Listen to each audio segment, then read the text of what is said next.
What's going on, guys? Welcome back to the channel. In this video, we're going to be taking a look at the all-new 2022 Hyundai Santa Cruz. Is it a truck? Is it a crossover? Yes. So as you can probably tell, the Santa Cruz here is basically the Subaru Baja kind of reincarnate. Something akin to the Honda Ridgeline, but a little bit smaller than that. It's about 195 inches long and has a 4-foot bed. So it's a little bit smaller, more like a crossover, but if you do need the space of a truck bed, it has it. So let's go ahead and walk through everything that we have here on the Santa Cruz. Now this is the SEL Premium trim, so not exactly the top trim, but it does have a lot of nice options on it, which we'll take a look at extensively. And I will point out when there is something additional that you would have equipment-wise on the higher trim Limited. Let's get into it. So if you guys have seen any of my previous Hyundai videos, you know that I absolutely love the design language that Hyundai has on almost every vehicle that they make. And the Santa Cruz is no different here.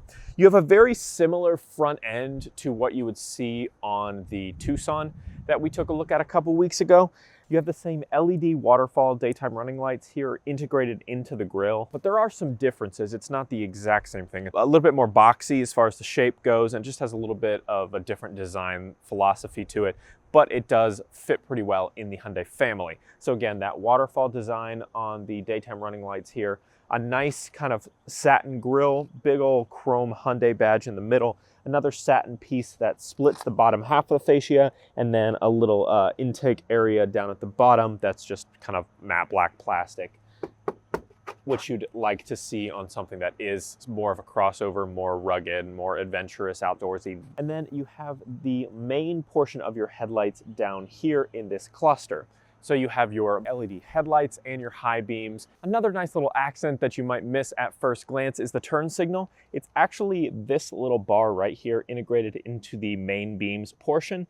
And it's this super nice kind of contrast turn signal. So you've got your LEDs here for your mains and your high beams, and then your daytime running lights in this waterfall effect are more of a cool color. And then you have a kind of a yellow or bright orange looking turn signal right there, which really stands out, and it's a nice bright contrasty look. It's really cool and unique. You also have LED tail lights in the back. Now under the hood you have two different engine options here on the Santa Cruz. The bottom two trim levels will have a 2.5 liter naturally aspirated engine, 191 horsepower, 181 pound-feet of torque. On the top two trim levels, so this one included the SEL Premium and the Limited, you have the 2.5 liter turbo engine, 281 horsepower, 311 pound-feet of torque, and you'll get 27 miles per gallon highway, 19 miles per gallon city on the 2.5 liter turbo. Now here on the SEL Premium, the Santa Cruz sits on these 18-inch aluminum alloy wheels. They have this super unique wheel design, very modern, kind of futuristic, very much so in the Hyundai way of designing, and I really, really like it. The wheels also have this textured pattern integrated into them, and around the wheel wells you have this plastic cladding that has similar type of kind of tread design or diamond design, and then you have a tiny little Santa Cruz on this little lip of the cladding here. So a nice little touch there as well. If you go up to the Limited, you will get 20-inch aluminum alloy wheels, so just a little bit of difference there. Moving on back, you have these black side mirrors. These have integrated turn signals. They are manual folding, they have blind spot monitoring, and they're heated. If you go up to the Limited, again, you'll have a camera up underneath that will work with your blind view monitor system. Here on the SEL Premium, you do not have that. So on the SEL Premium and the Limited, you will get keyless access with Hyundai's digital key system.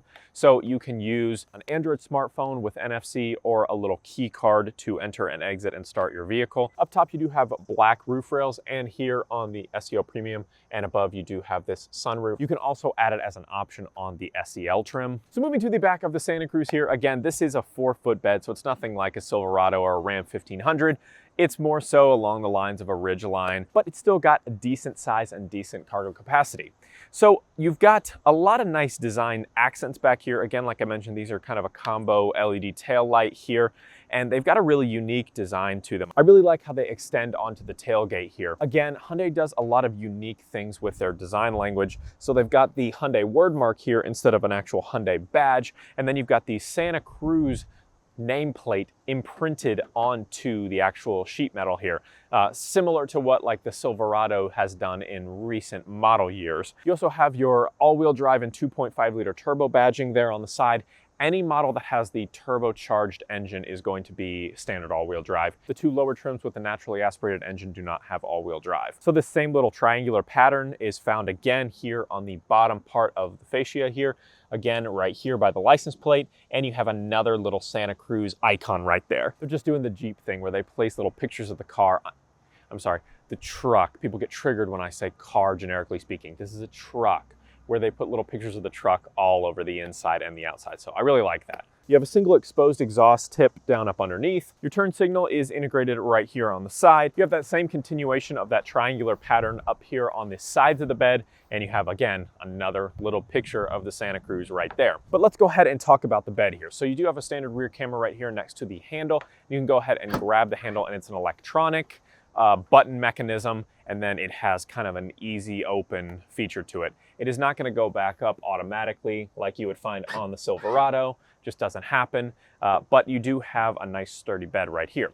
As you can see, you have this cover as well, and all models will have this cover standard, and you can open it kind of automatically just by grabbing this handle here, squeezing, and it will go ahead and slide back. And then if you do want to bring it back, it has this little cord that you can pull it, and it will lock back into place there. It also has the Hyundai word mark on the handle here.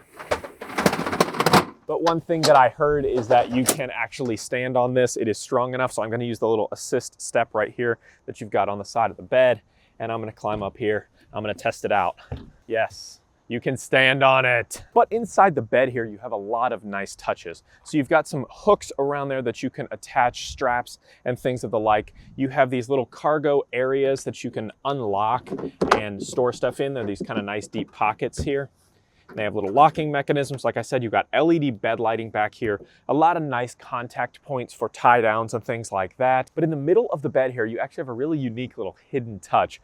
And there is a power button right here where it says open. You can push that electronic button and it will lift up with some pistons, and you actually have a little cooler bed, or you could put anything in it you want, but it's meant to function like a cooler because it has a drain in it. So you could fill that full of ice, put drinks in there, you could fill it full of water, store things in there, and then you can pop that drain open, drain that water right out when you don't need it anymore. But again, it's very well thought through. It's all, uses those pistons and a little electronic bit to open it. And when you open it, that little LED lights in the bed will turn on automatically, which is a nice touch. Also, inside the compartment on this side, you have a full-size 110 volt outlet. It's weather sealed, it's got a cap over it and everything, and you can hide it from the elements by closing this back up. So if you do need some power to charge, like, I don't know, a generator or an electric grill or something like that, if you're out adventuring in the Santa Cruz here, you can do that right there. Again, the tailgate lowers itself automatically, but it is also very easy to lift with one hand. It's very light, no problem there if you struggle in that way. Closes nice and securely, and that's about it. Let's hop inside the cabin. So hopping inside the Santa Cruz interior here, it's very standard Hyundai right now, and there's nothing wrong with that. I'm a huge fan of almost everything that Hyundai's doing right now. So you have this very standard 4-spoke Hyundai steering wheel here. It's a leather wrap steering wheel here on the SEO Premium, not heated though. You have to go up to the Limited to get that, but you have your media controls on the left and your cruise control on the right side. Paddle shifters on the back that work with your manual mode. Lights and wiper controls on the stalks back here, nothing different there. It's a manual tilt and telescoping steering wheel. Past the steering wheel here, you have Hyundai's digital display cluster. Absolutely love this digital display cluster. It's great. The only thing it's missing significantly here on the SEO Premium is the blind view monitor. When you're using your turn signals, you can only get that up on the Limited trim. Now there's two different display sizes. There is a 10.25 inch display, and then there's an 8-inch display. This display here is the 8-inch display.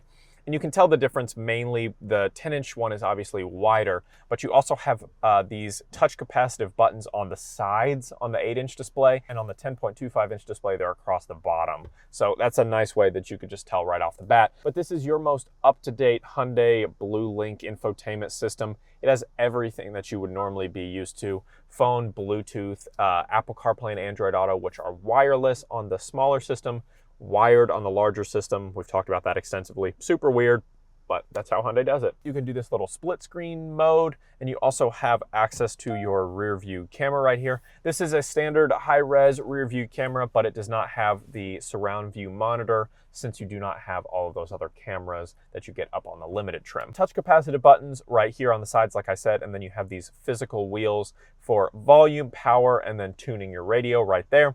Down below that, you have more touch capacitive buttons for your climate control system. This is a dual zone climate control system on the top 2 trim levels. And you have this little screen as well that kind of gives you some information. So if we go ahead and turn it on, you can see your temperature that you can control.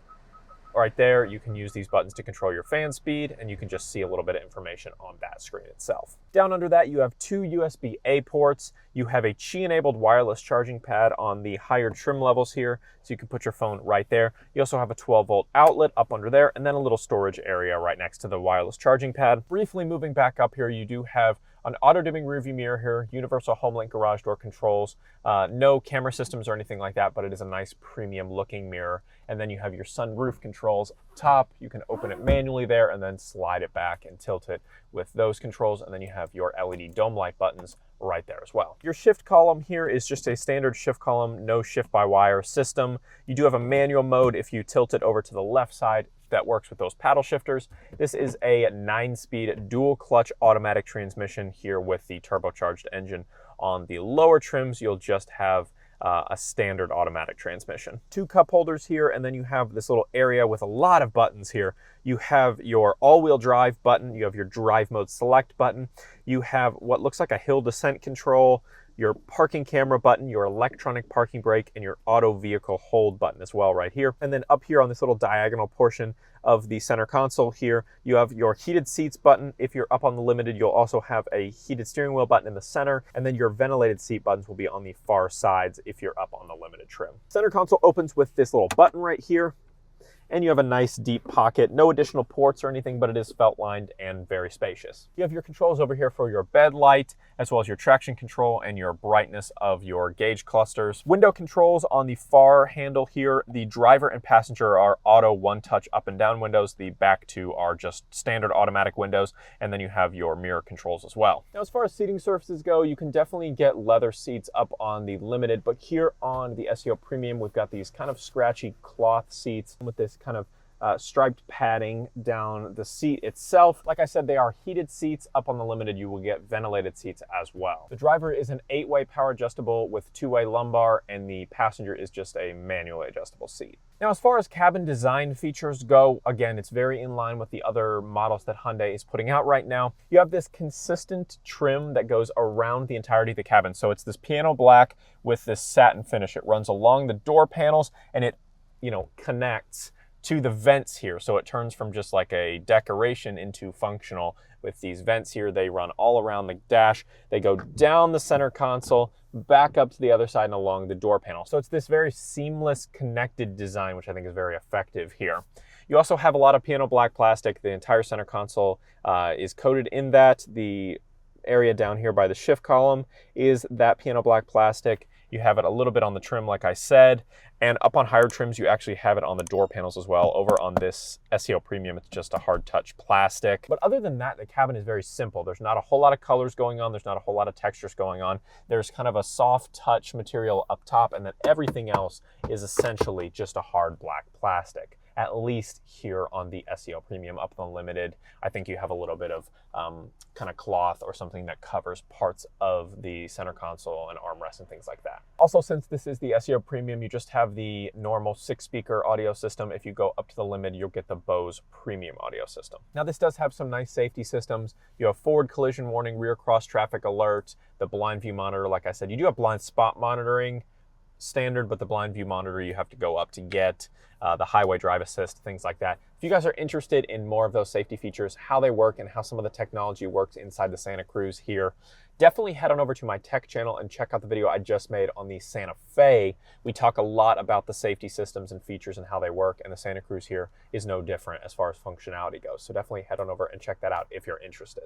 All right, so hopping in the back of the Santa Cruz here, as you can see, pretty spacious back seats. This is kind of a crew cab style design, so you'd expect to have decent space, but for the size of the vehicle, it's actually pretty impressive. So I'm about 6'1". You can see I've got decent headroom. I don't know, maybe like an inch or two of leg space here, but I can't tuck my feet up underneath, which isn't bad. You do have mat pockets on both of the rear seats here. Here on the SEL Premium, you do not have rear vents, but you would have rear vents up on the limited trim, and no ports, it looks like, either, which is a little bit disappointing, but up on the higher trims, you might actually have some ports. Another kind of disappointing fact is that this center console does not come down, so you do not have any armrests. Another nice feature, though, is that these back seats actually can lift up. So there's a little loop right here. You grab that, pull up, and boom, you get access to under-seat storage here. So it looks like all of our mats for all of our Santa Cruz mats are back here. So you can fit all of your mats back here, which is nice. But under this one specifically, on the left side of the vehicle, you do have a lot of extra storage. Under this one over here, you actually have like a jack and things like that. So that's kind of taken up. But if you do need to store some stuff up underneath, you can. All right, let's take the Santa Cruz for a quick spin. Let's go ahead and get a startup noise. And like I mentioned, you do have this display cluster that can be customized. It can be set so it changes based on your driving mode. But I just like to leave it on the sport mode because I like the look of this one better. But again, it's fully customizable. And I've got the wireless Apple CarPlay up over here as well. So we'll talk about the usability of the infotainment system as well. We've got the 2.5 liter turbocharged engine, like I mentioned outside. So we're gonna see a decent bit of acceleration compared to the normal 2.5 liter naturally aspirated engine. Again, it goes from 191 to 281 horsepower, and the torque almost doubles. So you get a nice acceleration boost there. Go ahead and get a little acceleration here. Woo! Well, that's fun. That's not even in sport mode, I don't think. Or was it? No, I think that was in normal. Try it in sport mode up here as well. Oh man, that is fun. I did not think it was gonna be fun. So acceleration is a lot of fun. I give that an A+. I was not expecting it to be like that at all, but definitely exceeded any expectation that I did have. The SEL Premium here does not actually have the highway drive assist. It has a lane driving assist button here, which is what this is. It also does not have smart adaptive cruise control on the SEL Premium. That is restricted to the limited trim. So I'm not gonna be able to test that like I normally enjoy doing. As far as usability of this infotainment system, it's great. It's very snappy and fluid, easily accessible. The touch capacitive buttons are great. You won't have any problems using any of those things. So accessibility wise, it's excellent. Visibility in the cabin is very, very good too. This huge front window pane here, it's kind of got this arc to it. It looks really nice. The back windshield on trucks are always a little bit dicey to see through because they're just kind of compact. This one is definitely very compact, and that's, I think, the most significant blind spot area, is just because it's not really a blind spot, but it's just harder to see out of the more compressed back windshield. So something to keep in mind there. They call it a sport adventure vehicle. So like an SAV, I don't think they call it that, but that would be what it is. So if you want the Santa Cruz SAV pickup truck crossover, whatever you want to call it, this is an excellent choice for that. If you're somebody that does a lot of like more heavy duty work that you need a larger pickup truck, this may not be the vehicle for you, especially since it only has a max towing capacity of 5,000 pounds and you're only getting that on the turbocharged model. You're not going to get that. You're going to only get about 3,500 pounds of towing capacity on the 2.5 liter naturally aspirated engine. And the Santa Cruz that we are currently sitting in right here, the SEL Premium, comes out at about $36,500. So it's not exactly cheap, but I think it is well worth that price if you want the comfort and convenience of an SUV while having the capabilities of a truck. And we just got Hyundais all around us. We got a Santa Fe in front of us. We got an Elantra over there. So thanks so much for watching, guys. Drop a like on the video if you loved it. Tell me in the comments down below, what do you think about the newly introduced Hyundai Santa Cruz? Let's have a conversation down in the comments. And don't forget to hit that subscribe button to be among the first to see every single new video the second I hit publish. We'll see you in the next one.